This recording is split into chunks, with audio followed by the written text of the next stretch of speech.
This is Lecture 6 of the series Inflation and Price Controls. Good evening, ladies and gentlemen. On the basis of the knowledge we have acquired of a free market, we are now in a position to undertake a comprehensive, systematic study of the effects of price controls. Let us begin to do so. If I were asked to name the one consequence of price controls that I believe is the most fundamental and important from the point of view of explaining all of the others, I would answer that it is the fact that price controls cause shortages.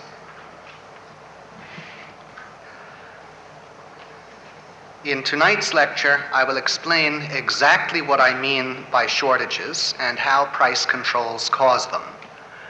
I will then examine the ignorance and evasions that surround the connection between price controls and shortages, and which lead people to blame shortages on things other than price controls, such as alleged conspiracies on the part of private companies.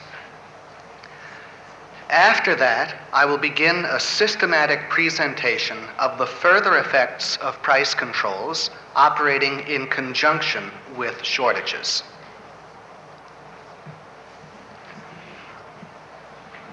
What I mean by a shortage is an excess of the quantity of a good buyers are seeking to buy over the quantity sellers are willing and able to sell.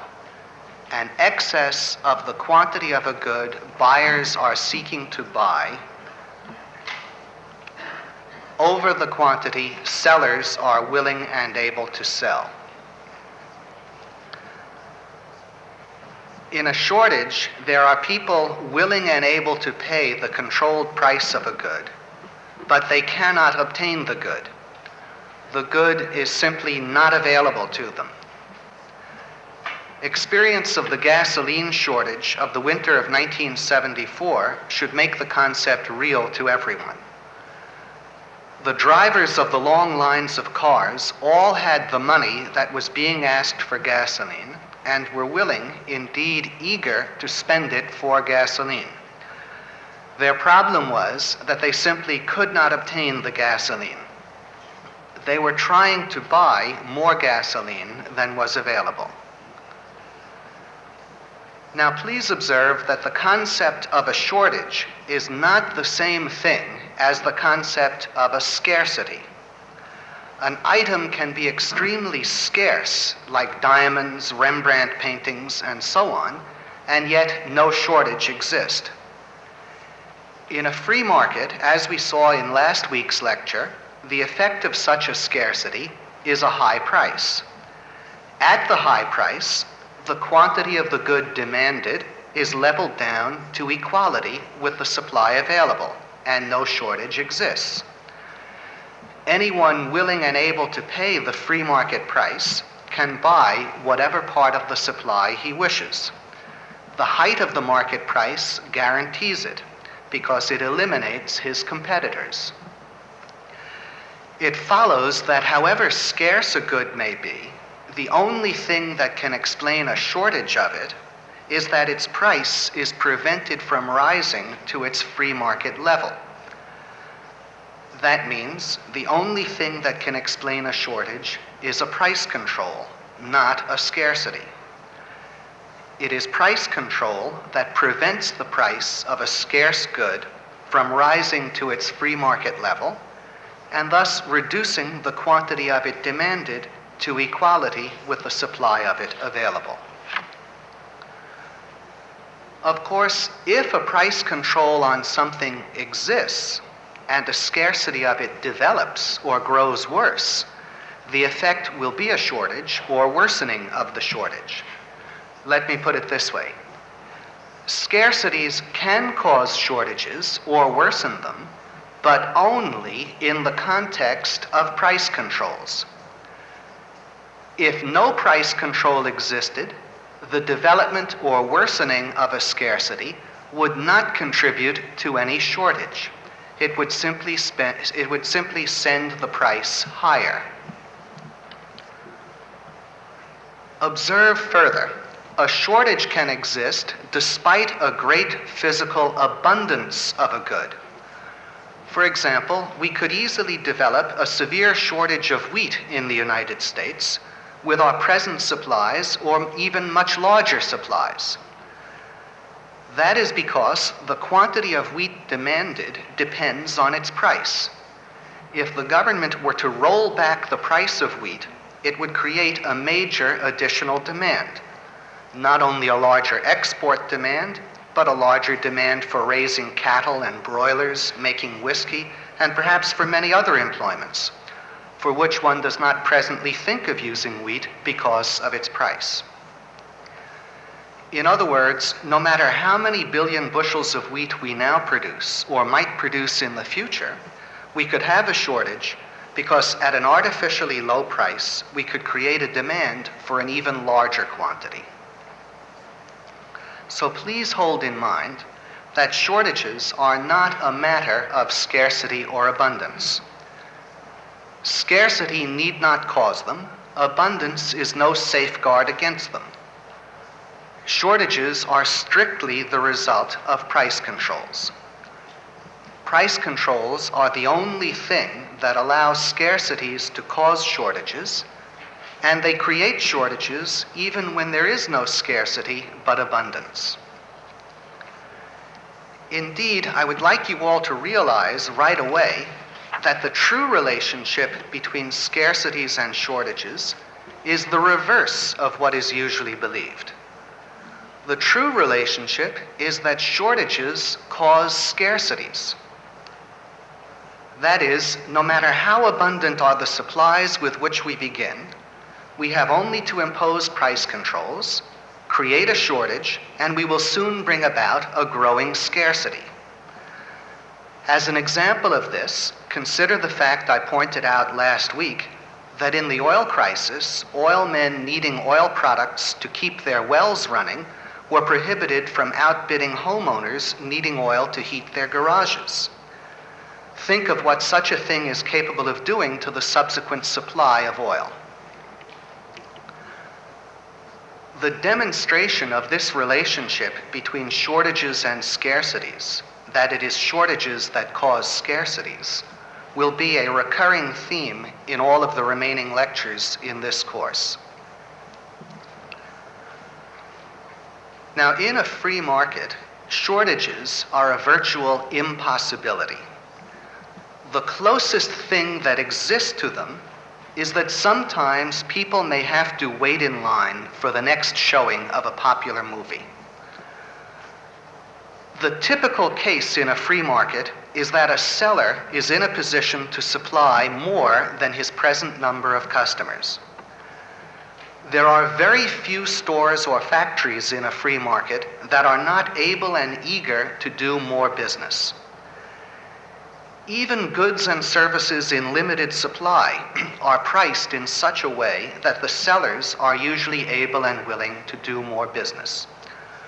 For example, the wine shops have some reserve inventory of the rare wines. Landlords have a certain number of vacancies. There is even some limited degree of unemployment in most occupations. This is because, in a free market, the prices of goods and services in limited supply are set somewhat above the point that would enable the sellers to sell out entirely and the workers to be 100% employed. The reason prices are set this way is because the sellers, including the workers, believe that by waiting before they sell, they can find better terms. They are holding out, waiting for the right customers or the right job. Let us observe further how price controls cause shortages. There are two basic ways. The first is that they expand the quantity of an item demanded. The second is that they reduce the amount of it supplied. Please keep in mind that a controlled price is an artificially low price. a price below the price that would prevail in a free market. To the degree that the controlled price is below the potential free market price, the quantity of the item demanded is enlarged. People can afford more and more of it with the same monetary wealth and income. They can carry its consumption to a point of lower and lower marginal importance. At the same time, the quantity of the item supplied falls in all of the following cases. 1, if the item is a product, the quantity supplied falls if the price control makes its production unprofitable, or simply less profitable than most other branches of production. Observe, it is not necessary that a price control make production unprofitable or insufficiently profitable to all producers in a field. Production will tend to fall as soon as it becomes unprofitable or insufficiently profitable to the highest cost or marginal producers in the field. These producers begin to go out of business, or at least to operate on a smaller scale. Their place cannot be taken by the more efficient producers because the same price control that drives them out of business restricts the profits of the more efficient producers and deprives them of the incentive and also the capital required for expansion. In fact, even the more efficient producers may not be able to maintain operations and may be driven out of business sooner or later. For example, the price controls on oil have held down the supply of oil. They have not totally destroyed the supply of oil, but they have made the development of high-cost sources of supply unprofitable, such as oil from shale rock and even from the continental shelf. They have also made the more intensive operation of existing wells unprofitable. At the same time, they have restricted the profits from the lower-cost oil deposits and thus held down both the incentives to discover such deposits and the capital that would otherwise be available to the oil companies for expanded exploration and research and development. Rent controls on housing that has already been constructed provide a similar example of the destruction of supply. Gradually, as the operating costs of housing rise, namely such costs as fuel, maintenance, taxes, and minor repairs, more and more landlords of rent-controlled buildings are forced to abandon their buildings and leave them to crumble. The reason is that once the operating costs exceed the frozen rents, continued ownership and operation of a building becomes a source merely of fresh losses, over and above the loss of the capital originally invested in the building itself. This destruction of the housing supply starts with the housing of the poor and then spreads up the social ladder.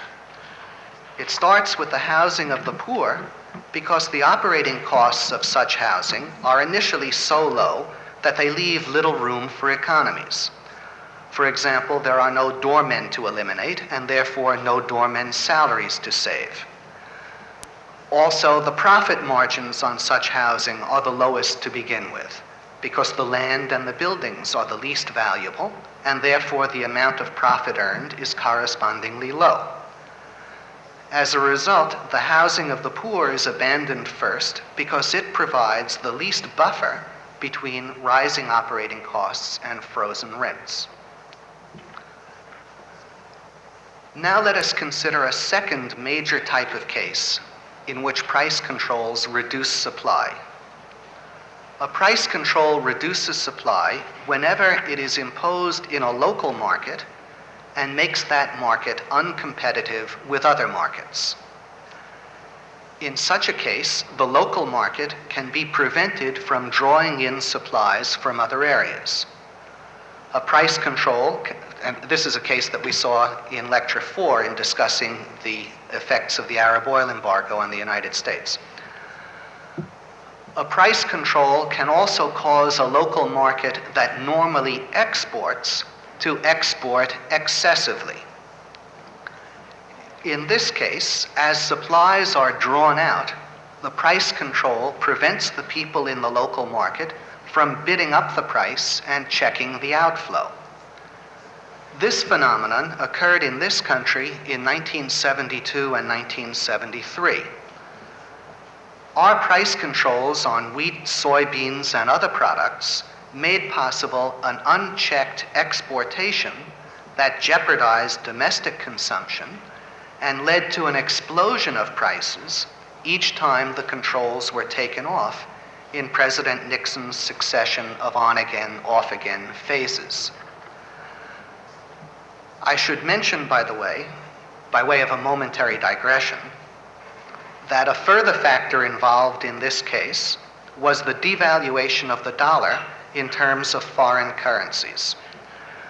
When President Nixon imposed price controls in August of 1971, he also devalued the dollar by 10%.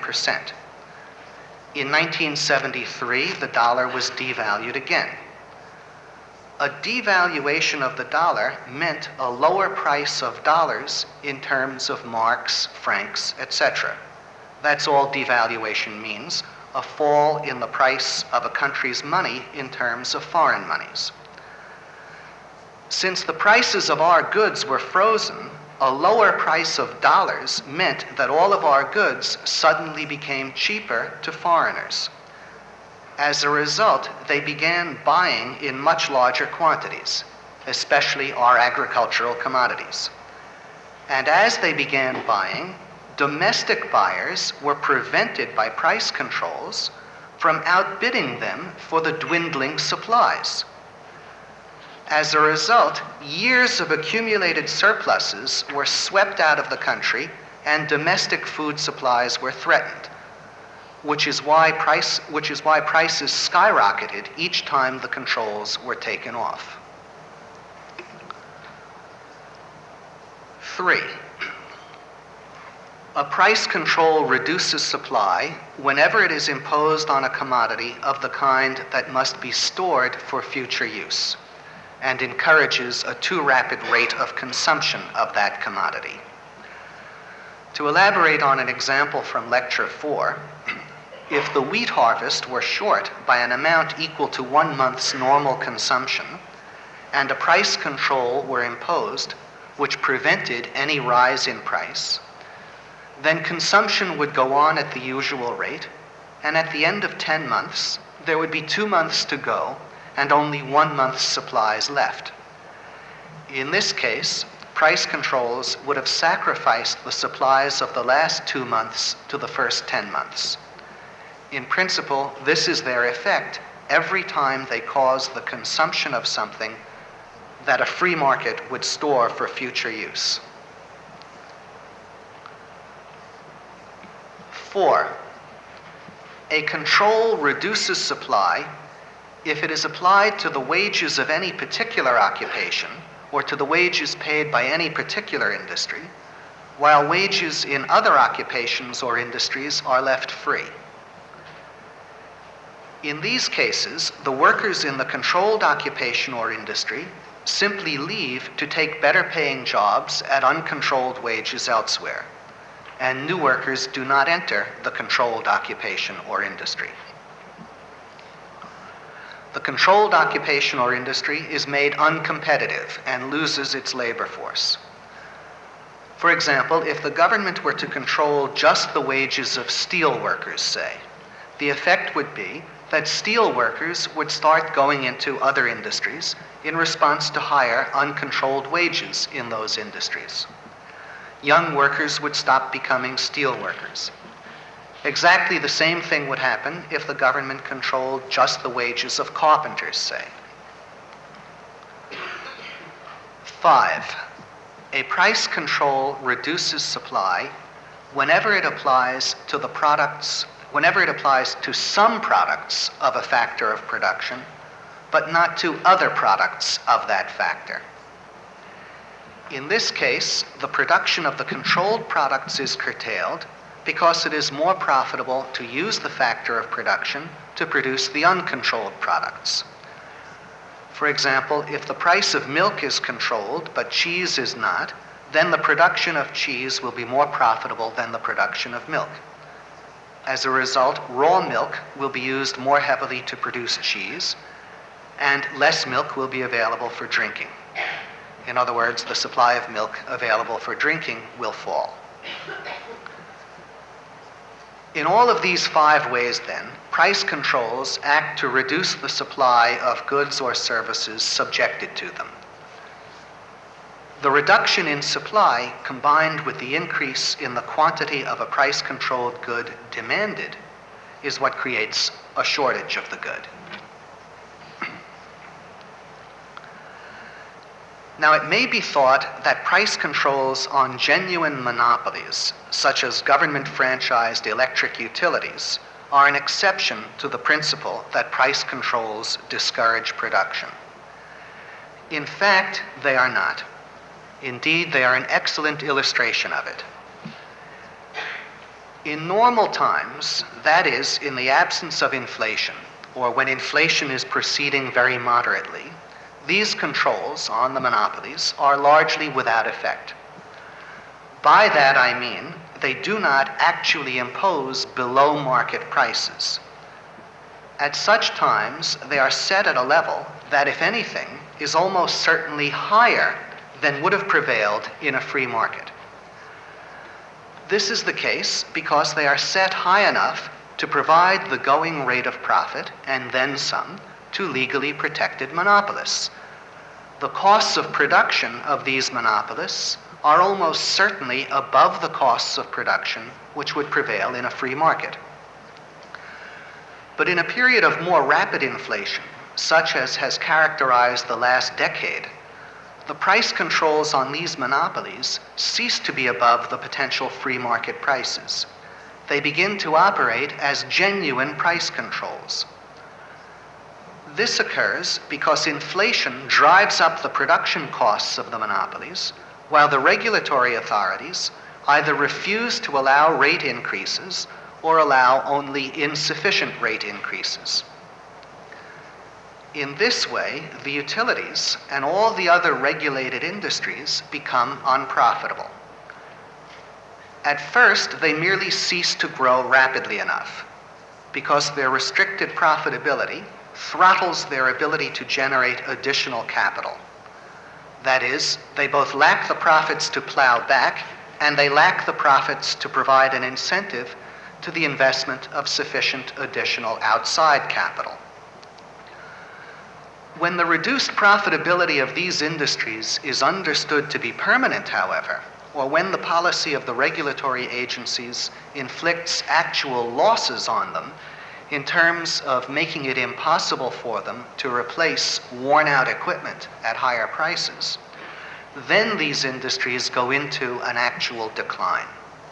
At that point, they do not have the means of replacement, and their owners withdraw capital to whatever extent they are able in the form of taking dividends. We are already well into the first phase of this process. Areas such as New York City, for example, have been skirting for several years on the edge of power disasters. Every summer, there is a question of whether generating capacity will be adequate to meet the demand. That things were not much worse last summer than the summer before is probably due only to the recession, which has sharply cut back the growth in demand for power.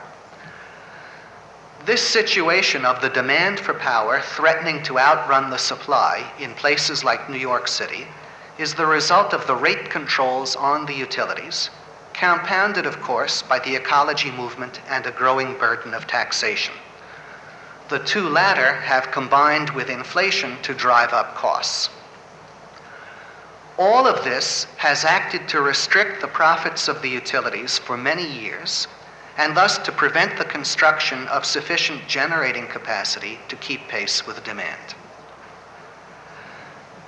At the present time, in the lapse of all-round controls, the traditionally regulated industries, such as the electric utilities, the telephone company, and the railroads, are the principal victims of controls, along with rental housing and the oil and natural gas industry.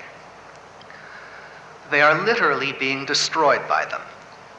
And since the rest of the economic system is vitally dependent on them, their destruction implies disaster for the entire economy. Their total destruction, of course, will not be immediate. And until now, the harm has been in the form of restricted growth rather than actual decline. But the actual decline must occur as soon as it is realized that the profitability of these industries is going to be impaired indefinitely in relation to that of other industries. The decline will occur simply as the result of these industries lacking the funds to replace their assets at higher prices and not being able to attract fresh outside capital. Let us pause for a moment and consider what we can already see ahead if inflation and price controls continue. What must lie ahead in that case is the specter of power shortages, shortages that will grow worse as the electric utility industry declines. These shortages will mean an inability to operate electrical appliances and a need to resort to more primitive methods of production that substitute human muscle power for machinery driven by electric power. It will mean periodic brownouts, then blackouts, as whole areas are put on reduced power and then totally deprived of power at specified intervals. Telephone service will collapse. The railroad network will disintegrate. The oil and natural gas industries will be destroyed. All of these industries will be reduced to the level of rent-controlled housing in New York City. All of this destruction is already in progress. There have been clear signs of it for years. Now, I want to stress as strongly as possible that none of this destruction is necessary or inevitable. If it happens, all of it will be the result of ignorance and irrationality. There is a simple, clear-cut way to prevent these results. The very best way, the optimum solution, would include two measures.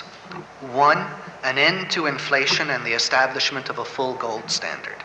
And two, the repeal of all price controls, and in the case of the monopolies, such as the electric utilities, the repeal of exclusive government franchises as well.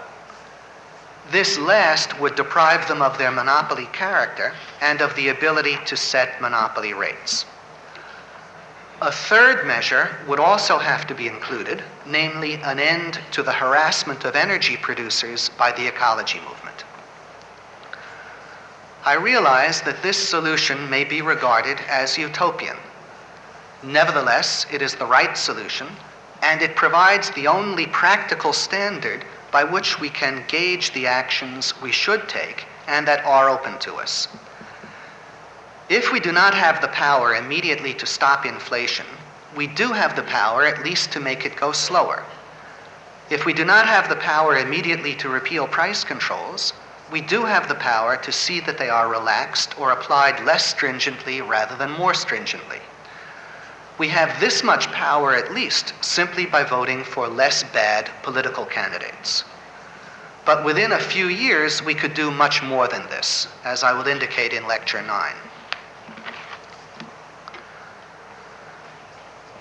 Now, on the basis of all of the foregoing, I believe that we can take it as an established fact that price controls cause shortages and that only price controls cause shortages. Nothing but price controls cause shortages. Nevertheless, this elementary knowledge, which has been known to all economists worthy of the name, at least since the time of Adam Smith, is either unknown or simply evaded by almost all of our presumably educated political and intellectual leaders. These people do not have any idea of the connection between price controls and shortages. In their view, shortages are the result of some kind of physical deficiency in the supply or of an innate excess of needs. They simply do not have any knowledge of the role of price in balancing demand and supply. As a result, it is common to hear them blame shortages on such things as poor crops, an alleged depletion of natural resources, even that old standby, the greed of consumers. Their level of knowledge is typified by a provision of the rent control law that governed New York City for many years. According to this law, rent controls could not be lifted until the vacancy rate in apartments had first climbed to a certain substantial level. In other words, only when the shortage that rent controls created and maintained was over could rent controls be lifted. To find a parallel for this kind of reasoning, one would have to find a badly overweight person, say, who was firmly resolved to go on a diet just as soon as he lost 20 pounds. Or an alcoholic who was firmly resolved to stop drinking just as soon as he sobered up. Of course, these are not perfect analogies because the overweight person and the alcoholic at least know the causal connections and are evading them. In the case of the government officials and the intellectuals responsible for rent control, most of them don't even know the causal connection. They are too ignorant to be guilty of evasion in this particular instance. Now, I must point out that in an important respect, the ignorance that surrounds the effect of price controls is made possible by the effect of inflation on the nominal rate of profit. This permits the supporters of controls to look at an industry that is in the process of being destroyed by price controls and to believe that the industry is earning a high rate of profit and in no way suffering. As we saw in Lecture 2, inflation raises the nominal rate of profit.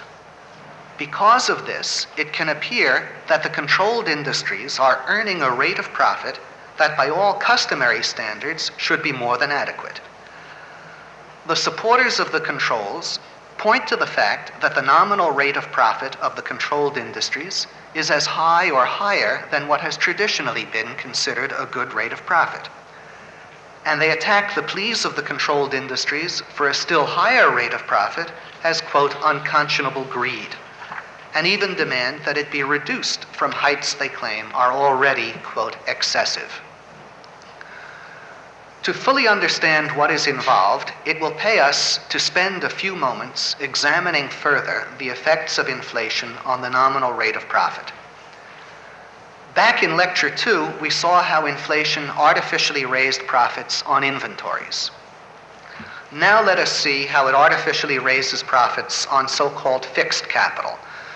That is, on capital invested in machinery, factory buildings, apartment houses, and so forth. If you look at page 2 of the handout you received this evening, you will see the following example. We assume that a machine, or it could be a building, or any form of fixed capital, initially costs $1 million. This is shown as item 1. For the sake of simplicity, we assume that it lasts 10 years. Now, the most common accounting method is to spread the cost of such a good evenly over its life. In this way, we arrive at an annual depreciation cost of $100,000 per year, which is item 2. This $100,000 a year is supposed to be recovered out of the revenue of each year. That is, out of the sales receipts, rents, or whichever that the firm takes in, and when saved up over 10 years, should suffice for the purchase of a second replacement machine.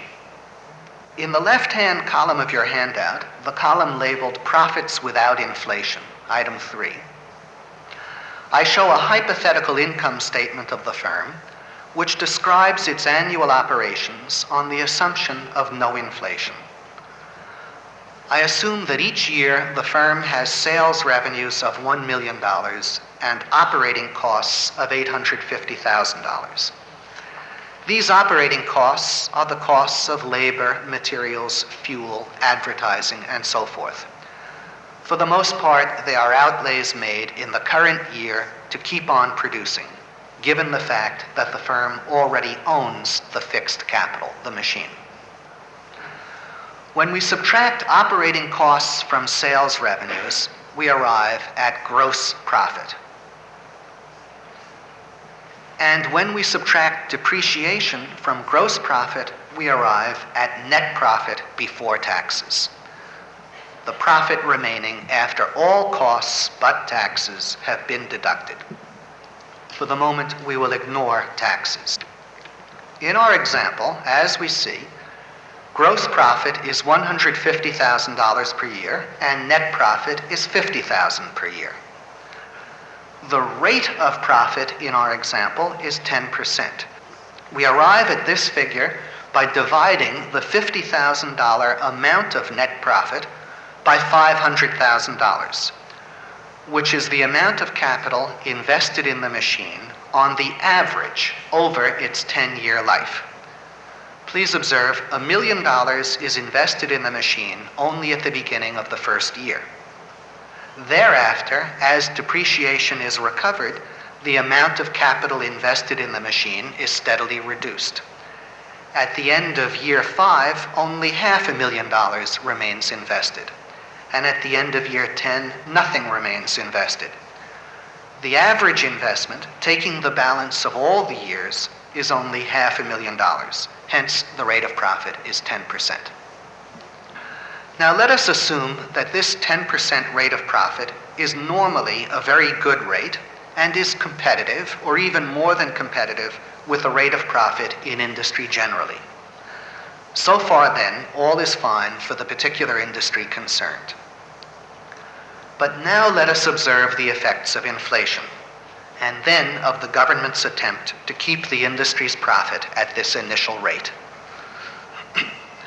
For the sake of simplicity, let us imagine that sometime after the firm has bought its machine, and before it must buy a replacement machine, inflation brings about a doubling of all prices and wages. We could imagine this doubling to take place gradually over a period of years, or all at once. In either case, we reach the income statement on the right-hand side of the handout labeled Profits with Inflation, item 4. In that income statement, sales revenues are doubled because the firm sells its goods at twice the price. Operating costs are also doubled because the firm must pay twice the prices and twice the wages for everything it buys. With a doubling of both sales revenues and operating costs, gross profit too is necessarily doubled. It is now $300,000 instead of $150,000. But now, please observe, there is one vital magnitude that has not doubled but has remained the same, namely depreciation. That cost is based on the initial cost of the machine, not its replacement cost. Inflation doubles the price of a new replacement machine, but it does not act retroactively to double the price already paid for the firm's present machine. Hence, depreciation cost, which is based on the price actually paid for the machine in the past, remains unchanged. Because depreciation cost remains unchanged while gross profit increases, the effect is a disproportionately large increase in net profit. In our example, net profit quadruples, going from $50,000 to $200,000. The rate of net profit, therefore, also quadruples, going from 10% to 40%, as the quadrupled amount of profit is divided by the same capital base. Now, this 40% rate of profit is in fact no greater in terms of benefit to the firm's owners than was the initial 10% rate of profit. Because if they want to stay in business and replace their machine, they have to devote most of their extra profit to saving up for a replacement machine at a higher price. Since they ultimately will require $2 million to buy a replacement machine, what this means is that they must use at least $100,000 a year of their additional net profit for this purpose. They must accumulate an extra $1 million to pay a $2 million price for the machine, and that means they have to accumulate an extra $100,000 a year. Consequently, while their net profit appears to give them a gain of $200,000 a year, actually they dare not consume more than $100,000 a year without impairing their ability to stay in business. And because all prices have doubled, the consumption of $100,000 does not enable them to buy any more goods than $50,000 previously bought.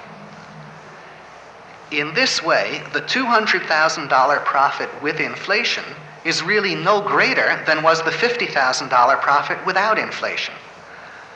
And thus the 40% rate of profit with inflation in reality signifies no more than did the 10% rate of profit without inflation. It is purely a nominal rise, not a rise in the real rate of gain to the firm. Indeed, as a result of inflation, the firm actually has to be worse off because its owners cannot continue to buy as much as before if the firm is to stay in business. If for no other reason, this must be the case simply because the firm must pay additional taxes on its higher nominal profits. If you look at the handout, you will see that the firm's after-tax profit, assuming a 50% tax rate, goes from $25,000 a year to $100,000 a year. However, in order to replace its machine, the firm would have to have such profits for the full 10 years and use the whole of them to accumulate a replacement fund. Observe, initially, without inflation, the firm could replace its machine and had $25,000 left over every year for expansion or for its owner's consumption. Now, with the $100,000 profit, it has nothing available for expansion or for its owner's consumption because the entire $100,000 profit must be used to accumulate the extra money required to replace the machine. I show this by entering an additional item below net profit after taxes. That is the item necessary provision for replacement of machine at higher price. Without inflation, this item is none. With inflation, it is $100,000. And as a result, the real profit of the firm is none. Now, in the light of this example, consider the consequences of the attitude that the old rate of profit is good enough. Our example shows that in the context of inflation, even the highest rates of profit that firms can earn are not good enough. Because as we have just seen, even these rates represent a decline in real profits and quite possibly a total elimination of real profits. In such circumstances, to argue that because a rate of profit is high by historical standards, it is high in any meaningful sense, is to display the utmost ignorance. To limit an industry's profits in any way in such circumstances is simply to invite its destruction. But precisely this is what is being done today to the electric utilities, the phone company, the railroads, and the oil and natural gas industries. And it is what has been done to the rental housing industry in New York City for almost 35 years. Until quite recently, for example, the government of New York City was proud of the fact that it guaranteed to landlords under rent control the right to earn a 6% rate of return on their initial investments, made in most cases before World War II. 6%, reasoned the city officials, was a fair rate of return. What honest landlord could want more? The city officials neglected the fact that since the landlord's initial investments were made, replacement costs had increased many times over, and that a 6% return on the construction costs of a generation or more earlier had to represent a disastrously losing proposition.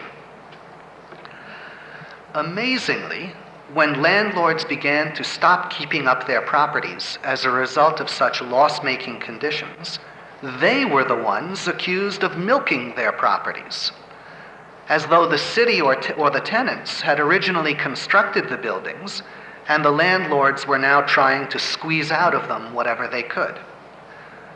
The simple truth is that the city government of New York, with the support and participation of hundreds of thousands of ignorant tenants, has milked the rental housing industry to the point of totally destroying vast segments of it. The same fate now awaits other, more important industries in this country that are suffering from price controls. What is at root in these cases of wholesale industrial destruction is not ignorance alone, but a mentality that makes itself ignorant. The ignorance, I believe, is largely made possible by a protective shell of envy and resentment. People take the attitude that somehow the utilities, the landlords, the oil industry, or whoever are, quote, already rich enough, and that they'll be damned if they'll let them get any richer. So on with the price controls. This is the beginning and the end of their thinking on the subject, and they just don't care to think any further. They are eager to accept high nominal profits as a confirmation of their view that the industries concerned are rich enough, in quotes, and to let it go at that. Now, the simple fact is that none of these industries is rich enough, and in preventing them from becoming richer, or even staying as rich as they are, people foolishly harm themselves. None of these industries is rich enough for the simple reason that we really do not have enough power plants, enough good apartment buildings, or enough oil wells or oil refineries. Speaking for myself, as a consumer, I must say that I would like Con Edison, the landlords of New York City, the oil industry, and so on, all to be worth many more billions than they are presently worth. I would benefit from that fact. If Con Ed had more power plants, my supply of electricity would be assured. If the landlords had more and better buildings, I would have a better apartment. If the oil industry had more wells and refineries, I would have a more abundant and secure supply of oil products. If one thinks about it, I believe, nothing could be more absurd than consumers in a capitalist economy attacking the wealth of their suppliers. That wealth serves them. They are the physical beneficiaries of it. All of the wealth of the utilities, the landlords, the oil companies, where is it? It is in power plants and power lines, apartment buildings, oil wells and oil refineries. And whom does it actually physically serve? It serves the consumers. It serves us, all of us. We have a selfish interest in the preservation and increase of that wealth. If we deprive Con Ed of a power plant, we deprive ourselves of power. If we deprive our landlords of more and better buildings, we deprive ourselves of apartments. If we deprive the oil industry of wells and refineries, we deprive ourselves of gasoline and heating oil. This harmony of interest between the consumer and the producer under capitalism is one of the great, profound insights of von Mises. Because of it, even if businessmen become cowardly and do not fight for their own interests, we, as consumers, must fight for them, or more correctly, for ourselves. Because we have a selfish interest in being able to pay prices that make it profitable for businessmen to supply us. It is to our self-interest to pay utility rates, rents, oil prices, and so on, that enable the producers in these fields to keep their facilities intact and growing, and that make them want to supply us. And I must say, in view of the principles we have learned in the last several weeks, that we do not have to worry about being charged unfairly in a free market, because any high profits that might be made from us are simply the incentive and the means to an expanded supply, and are made only because of special efficiency on the part of the producers, or because, temporarily, investment in the industry has been deficient, which deficiency the profits remedy.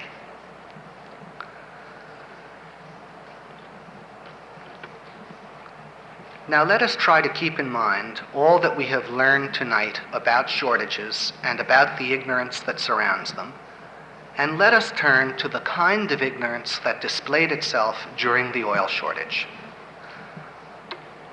I am concentrating on the oil shortage in this course because it had such a dramatic effect on practically everyone in the United States, and because it is so illustrative of all of the problems associated with controls, including the kinds of evasions that are associated with them.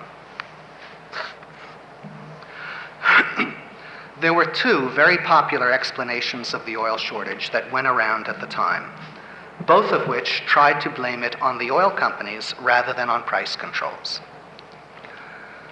According to one of these explanations, the oil companies had created the shortage in order to be able to obtain permission to build the Alaskan oil pipeline, which had been delayed for many years by the lawsuits of the ecology movement. According to the second explanation, the oil companies had created the shortage in order to eliminate the independent gas stations, to which they were reportedly observed denying supplies. Now, the first observation which must be made against both of these claims is that they do not see that shortages can only result from a price that is too low and must disappear as the price rises. To repeat once again, no matter how physically limited is the supply of a good or how urgent the demand for it, no shortage can possibly exist at the price established in a free market, because the price established in a free market will be high enough to level the quantity of the good demanded down to equality with the supply that exists, all the while, of course, acting to expand the supply that exists. Even if one could establish, which one certainly cannot, that the oil companies had conspired to reduce the supply of oil, still one could not blame them for the shortage. Had they reduced the supply of oil, they would have sold it at a higher price, and at the higher price, there would have been no shortage. In order to blame the oil companies for the shortage, one would have to show that the oil companies deliberately charged too low a price for their oil. That would be the only conceivable way that they could have caused the shortage. But that is absolutely absurd. It was not the oil companies who were responsible for too low a price, but the government with its price controls. The government stood ready to fine, or possibly even imprison, anyone selling oil or oil products at prices that would have eliminated the shortage. The interests of justice, however, require that I show not only that the oil companies could not have caused the shortage, but also that they were not responsible for anything acting to raise the price of oil in the absence of controls. Observe, the oil companies were not responsible for the nationwide and worldwide increase in aggregate demand that has acted to drive up all prices, including, of course, the price of oil. Nor were the oil companies responsible for any decrease in the world's supply of oil. Both were exclusively the result of government actions. All governments, that of the United States included, are, as we have seen, bent on reckless inflationary policies that act to raise the demand for everything and the price of everything. And it was governments that were responsible for the restriction in the supply of oil. Not only the governments that are members of the International Oil Cartel or that participated in the Arab embargo, but the US government. the US government, acting largely under the influence of the ecology movement, restricted the supply of oil in the following ways. One, it delayed the development of the Alaskan oil fields for years. Two, it prevented the development of offshore oil wells on the continental shelf. Three, it stopped the construction of new refineries and of harbor facilities for handling supertankers. Four, it imposed price controls on oil.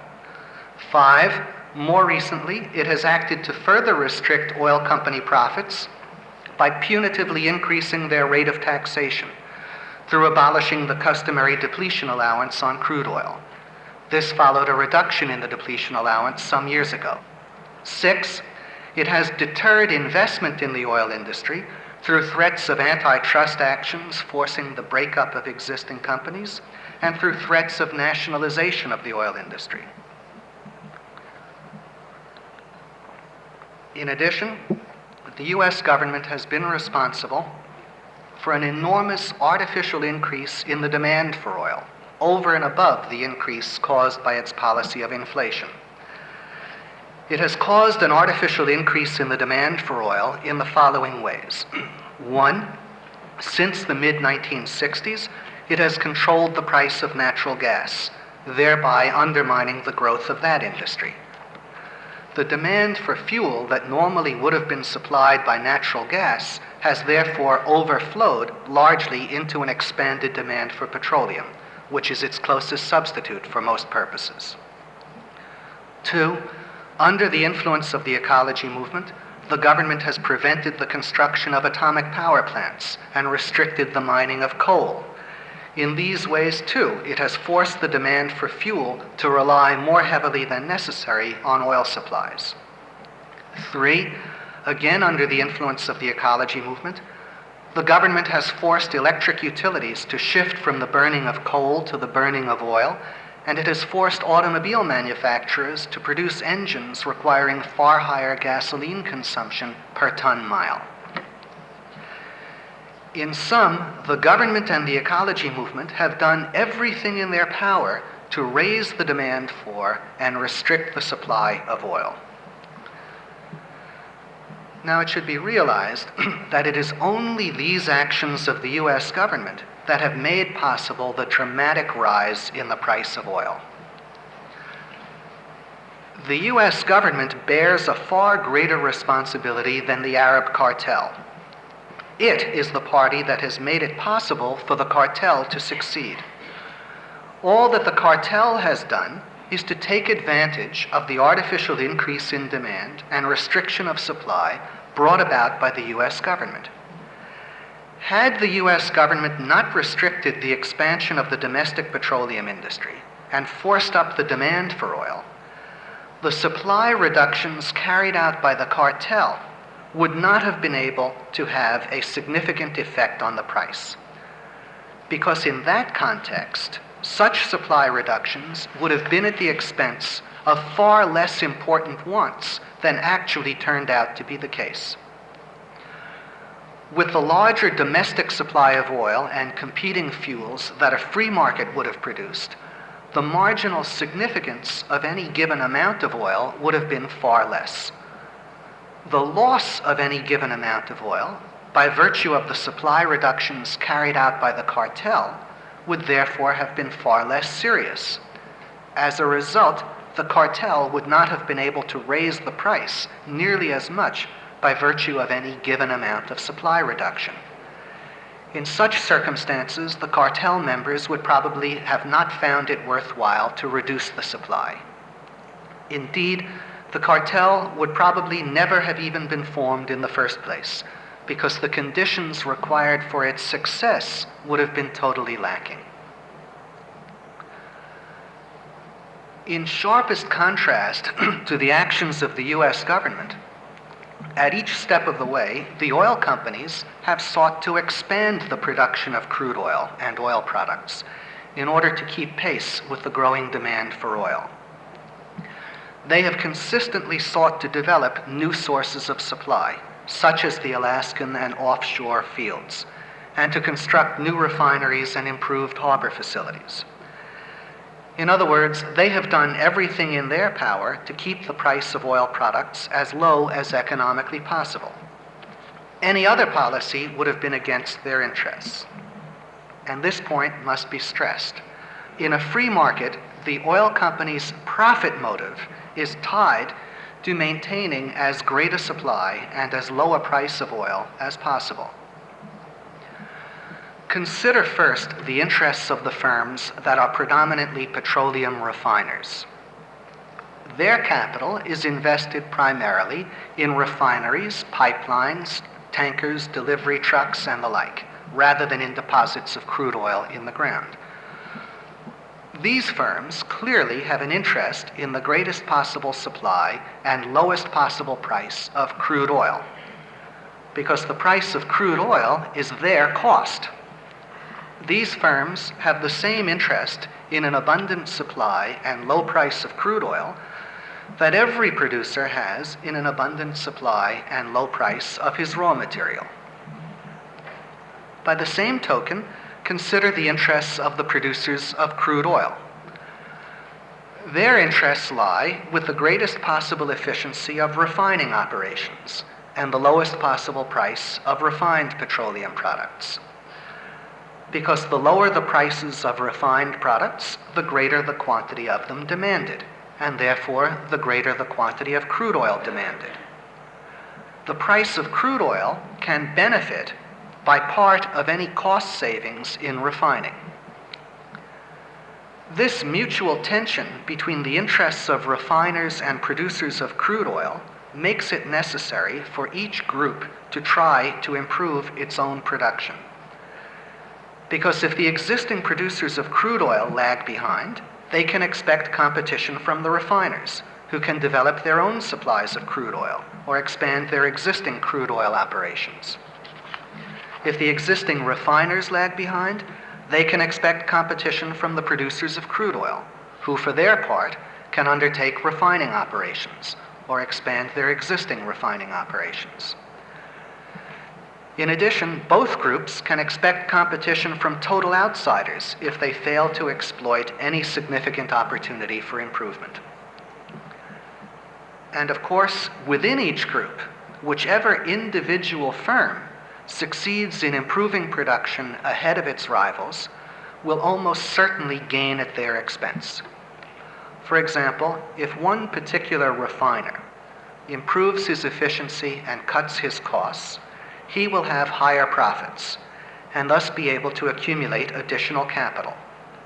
It will almost certainly pay him to use his additional capital to expand his production and to create a market for his additional production by lowering his price. His lower costs will still enable him to have high profits, even at lower prices, and his lower prices will both attract new customers to the industry and take away some customers from rivals who cannot afford to sell at such low prices.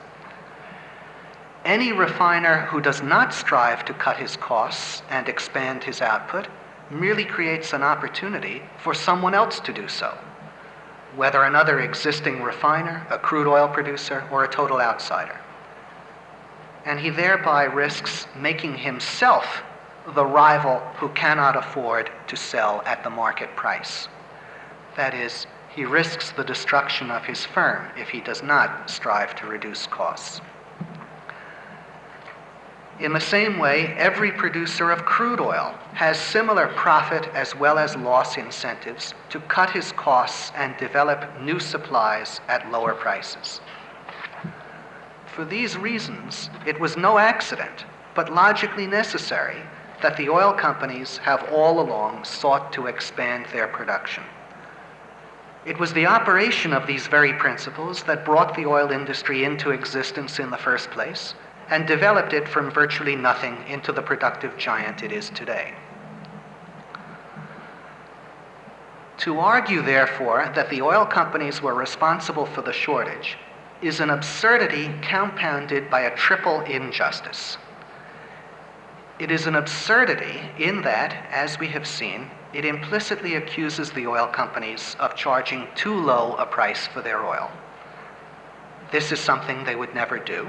and the critics of the oil industry should be the last ones on earth to accuse them of doing it, if those critics had any understanding of the cause of shortages.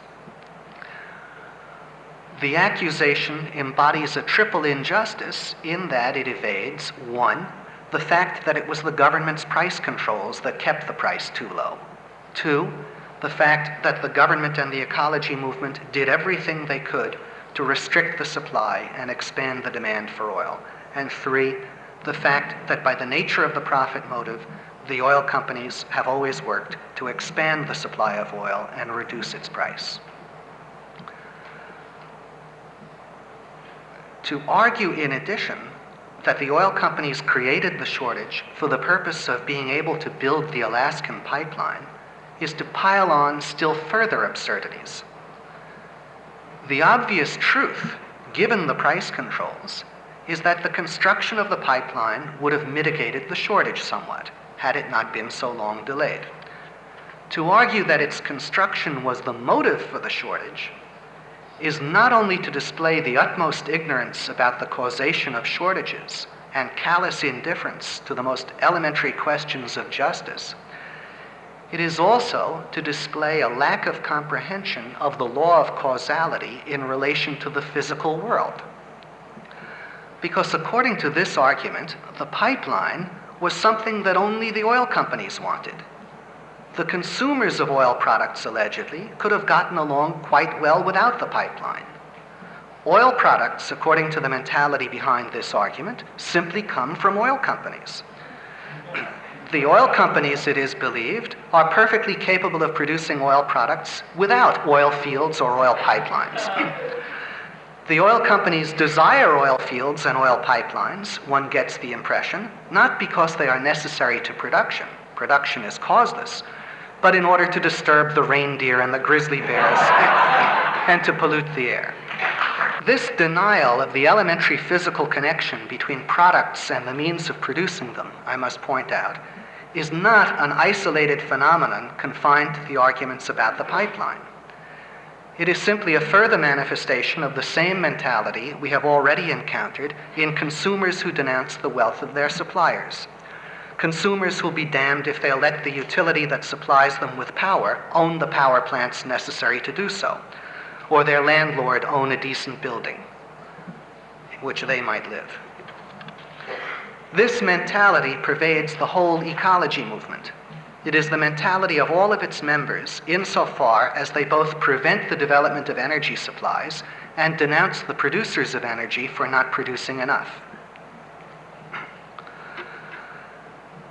Now let us turn to the second version of the argument that the oil companies were responsible for the shortage, namely the claim that they created it for the purpose of eliminating the independent gas stations by denying them supplies. It may very well be the case that the oil companies did cut off or discriminatorily reduce supplies to the independents, as widely reported. My own personal experience does not confirm this, but I am willing to believe it, not because it was reported in the press, but because it would have been a logical consequence of the shortage. Given the existence of the oil shortage, every oil company that owned gas stations had the following choice. Either it could reduce supplies to its own gas stations, where it was its capital that was invested and which stood to suffer loss if the stations had to close or restrict operations for lack of gasoline to sell, or it could reduce supplies to gas stations owned by others, where it was other people's capital that was invested and would suffer loss. Naturally, if an oil company or anyone else is confronted with the choice of having to lose its own capital as a result of some absurd government action, or allowing the loss to fall on the capital of someone else, it will choose the latter. And there is no moral reason why it should not. It is no one's moral obligation to offer up his wealth to the government's ignorance so that he may suffer his fair share, in quotes, of the damage it inflicts. I must point out that if it were not for the controls and the shortage, the oil companies and the independents would have enjoyed a perfectly harmonious, mutually profitable relationship as they always did in all the years before the controls and the shortages. An oil company benefits from the existence of independent stations willing to sell its gasoline, and has absolutely no reason to try to undermine them, but every reason to try to promote them. Its benefit is that it can sell more gasoline without having to supply the capital necessary to buy or build gas stations. Even if the oil company owns some of its own gas stations, it still benefits from selling to independents, in just the same way that a company like Howard Johnson's or Schraft's benefits by being able to sell its ice cream through retail outlets it does not own. The benefit is wider marketability of the product. An oil company benefits by selling to independent stations even if they are in direct competition with stations it owns, because it is better that it supply the competing stations than that some other oil company do so. If that happened, it would still have the same competition, but it would sell less gasoline.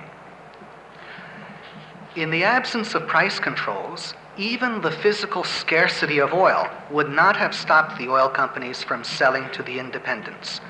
They would have been glad to sell whenever an independent was in a position to pay a higher wholesale price than their own stations. I cannot help noting that this whole argument about the oil companies being out to eliminate the independents, or even just being out to build the Alaskan pipeline, and allegedly staging a nationwide, worldwide crisis to do it, introduces a strange element into the discussion. And that is the element of alleged secret plots, dark conspiracies, evil forces, and all the rest of that syndrome. In view of all that we have proved about the oil shortage, I believe I am justified when I say that these arguments really deserve no greater intellectual respectability than the fear some unfortunate people have of Martians or the evil eye or whichever. Certainly, they should not have been taken seriously by the media, although there are scientists today who are now taking the Loch Ness Monster seriously. To the extent I have not already done so, I am now going to begin demonstrating how price controls and shortages disrupt every single benevolent function of the principles we developed in relation to a free market, and create an all-pervasive state of chaos in production and distribution. Please recall that in our discussion of the free market, we saw how the uniformity of profit principle kept the production of the various goods in proper balance and gave to consumers the power of positive initiative to shift production from one industry to another. Our discussion in the first part of tonight's lecture enables us to see how these things cease to be possible under price controls. If the price of something is controlled below its cost, or more correctly, below its cost plus the rate of profit its producers can earn in other industries, that something will cease to be produced. It does not matter how essential it is, nor how urgently the consumers may desire it. Such a price control is tantamount to a simple prohibition of the production of the good. If the price is controlled below the cost merely of part of the potential free market supply, the part that would be produced, say, by relatively less efficient producers or under less favorable circumstances, then the price control is tantamount to a prohibition of the production of part of the supply of the good. In either case, the uniformity of profit principle is prevented from doing its job. The production of the good either does not occur at all or it does not occur in a sufficient quantity, and the consumers are totally deprived of the power to make it otherwise. In the question period last week, someone asked what argument one could give to a tenant to convince him to be against rent controls. This discussion indicates a very simple argument to give to any consumer against a price control on any product. and that is that if he wants the good, he must be willing to pay the necessary price. It is a natural law that a good can only be supplied in the long run if its price covers its cost of production plus the going rate of profit. If the price is controlled below this point, then, as we have just seen, it is equivalent to a prohibition of the production of the good. Now, it is simply absurd for a consumer who wants a good to support a measure that prohibits its production. And that is what one should tell him. That is what all of us should tell all the legislators who are busy enacting price control laws for our alleged benefit. These would-be benefactors of ours are destroying the people we need to supply us. They are prohibiting us from making it worthwhile for other people to supply us. In effect, they are interfering with our right to employ agents to act in our behalf. They are reducing us to the point where if we want anything, we will have to produce it ourselves, because their price controls will make it unprofitable for anyone to produce it for us. If our legislators are able to go on benefiting us long enough with their price controls, they will benefit us all the way back to feudalism. Now, this discussion that we have just had largely still relates to the effects of price controls alone. From this point on, I am going to systematically develop the consequences of price controls acting in conjunction with the shortages they create.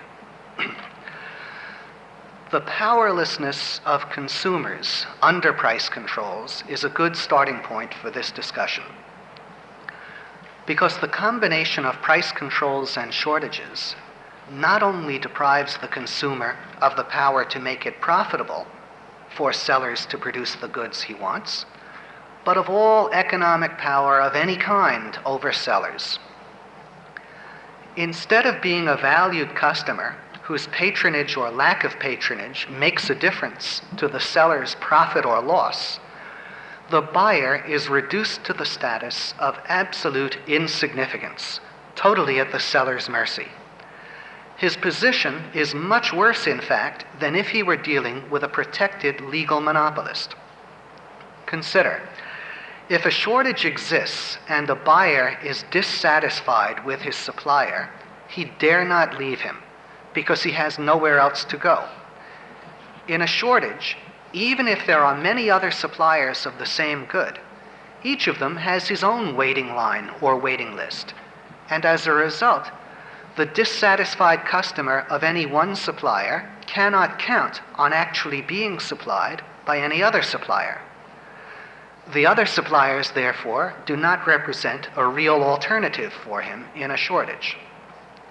As a result, no matter how many sellers of a good there may be, price controls and shortages place each of them in the position of being the only one.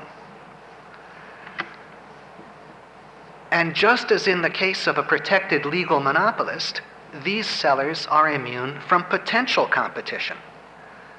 The threat of potential competition in a free market would keep in check the occasional sellers who are in the position of being sole suppliers.